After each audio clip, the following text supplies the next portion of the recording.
guys, it's my Mamacita's birthday. So today we're going to Kinaiyahan Forest Park. So we will pick up our family there in Lobok and then we'll go na sa Bilar. Karon is ning hapit mi diri sa smoke since you want to buy a birthday cake for my mama. Pinahantay ko sa ilang cakes diri. So karon si Z is ning uban ako para magpili og cake ni mama. So mo ni karon ang available na display nila dito sa ilang cafe. While waiting sa among gi-order na cake, naglingkod-lingkod sa mi diri sa ilang restaurant and gi-feel na mo ang nice na ambience diri. So they need to write a message for that cake. So we are finally done. So we are about to head to Lobok to pick up my family there. My family is already here with us, so we need to pass by to this man-made forest for you to reach Kinaiyahan Forest Park.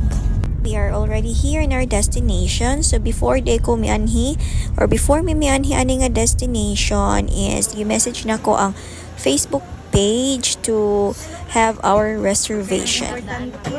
For the locals, we need to pay an entrance fee of 150 pesos to just present your ID na nagpuyo mo diri sa Bohol, and then 75 pesos of that is consumable and pwede ninyo magamit sa ilang restaurant. They will charge 250 per head for non-locals. Since naman may mga PWD, akong ate and my father, gialaw rami nga ani mo park ang among sakyanan diri near sa restaurant para diretso na lang sila og sa sakyanan. So let's check the restaurant o kung saan naa diri sulod sa ilang restaurant. On entering the restaurant, so you can see that this place is made of different kinds of bamboo. Pag pa lang ka sa restaurant, makita na nimo and ma-feel na nimo na ning connect na gyud ka sa nature. So while waiting sa among gi-order, so dili ra pud maboard ang among mga bata since naraman siya sa mga swing and mga lantay na pwede na to ma-enjoy while naghuwata sa tong pagkaon. Since first time na mo ning visit ani sa Kinaiyahan, so di mi sure og unsa kadaka ang ilang mga pag-serving sa ilang pagkaon. So mo dili ay ang ilang mga serving. So ang favorite na ko ani is ang crispy saging puso. Happy birthday, ma! Thank you.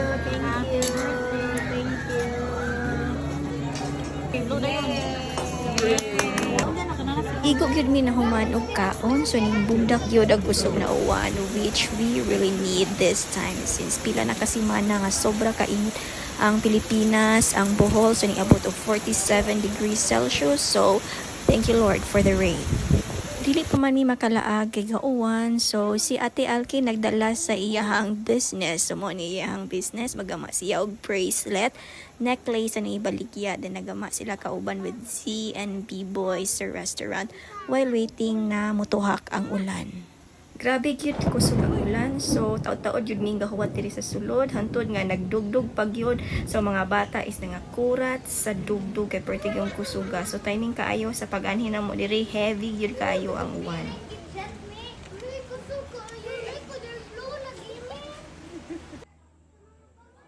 Mga isa ka oras ug tunga pud ning gahuwat para mo undang ang uwan. Karon nindot na gyud kaayo ni siya ilaag kay di na gyud siya init ug medyo bugnaw-bugnaw pa kay gikan man sa giuwan. So tan-aw na to kung say naa diri sa ilang lugar. Mo-offer po ni sila og guided tour pero among gipili nga kami-kami lang ang mag-tour since mga duol-duol naman sad ang ilang masuruyan diri and nindot pud sad kaayo kay ang mga staff pud ani mga friendly ra pwede ra pud ka makapangutana. So karon magsugod na mi og laag so tan-awon na mo og unsa ang naa diri nga lugar. So daghan na pud kaayo ang mga turista igo sa pag-uman namo og kaon. Nangabot gyud ang mga turista since ang lugar is duol ra man pud ni siya sa Chocolate Hills. Karon ang among giuna og tan-aw ang Rabbit Island. So tan-aw na to unsa ang naa diri sa Rabbit Island og friendly ba niya ilang mga rabbit? Sure ko nga ma-enjoy ra sa damong mga bata kay kini nga ilang Rabbit Island is si allow ra man pud ta nga makapanuwa sa ilang rabbit. Nara pud sila gibutang na mga feeds nga pwede ra ikaw mokuha og mohatag sa mga rabbit and kini nga mga rabbit mga anad kaayo, friendly kaayo, then pwede ra nimo kog guson so dili lang pud nimo pasakitan. So mo ni sila ang mga rabbit ani sa ilang Rabbit Island. Sunod ari na sad mi sa ilang Peacock Island. So kining mga peacock nila diri daghan man ni sila pero ang uban ani is nanago gyud siya. So mo ni siya ang peacock na nag-welcome namo. Duol sa ilang Peacock Island na po ni sila Pheasant Island. So unsa dining pheasant? So kini day sila mga large birds day ni sila. Kung ganahan gyud mo nga mo relax, so maka-breathe of fresh air, mo connect sa nature, nindot ang Kinaiyahan Forest Park para bisitahon ninyo. Narapod sila yung mga isda nga pwede sad ka makapanuwa ug napod sila ay kalamay boat ride nga pwede ka makasakay. Kung diri sa unahan napod ni siya dako kayo nga park nga pwede ra sad ka maka-picnic, napod ni siya mga swing na pwede ra pod nimo ma-enjoy, maka-relax ug napod ni siya mga karang nga pwede pud ka mo try o makahibaw ba ka.